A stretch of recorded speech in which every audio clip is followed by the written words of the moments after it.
Lahore chairman Pakistan cricket board Mohsin Naqvi نے T20 world cup کے لیے قومی ٹیم کا اعلان روک دیا۔ اگلے ماہ امریکہ اور ویسٹ انڈیز میں شروع ہونے والے T20 ورلڈ کپ کے لیے قومی ٹیم کا اعلان آج متوقع تھا۔ پاکستان کرکٹ بورڈ کی جانب سے بابر اعظم کی قیادت میں 15 رکنی قومی اسکواڈ کا اعلان آج کیا جانا تھا، تاہم اب اطلاعات ہیں کہ چیئرمین PCB محسن نقوی نے قومی ٹیم کا اعلان روک دیا ہے۔ ذرائع کے مطابق محسن نقوی نے قومی ٹیم کی سلیکشن کے عمل پر ناراضی کا اظہار کیا ہے۔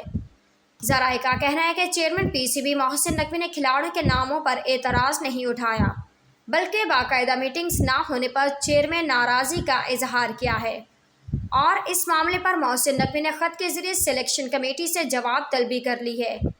ذرائع کا بتانا ہے کہ ٹیم کے انتخاب کے لیے کسی اجلاس کی کارروائی کے منٹس محسن نقوی تک نہ پہنچائے گئے، جس پر انہوں نے ناراضی کا اظہار کرتے اس معاملے کا نوٹس لیا۔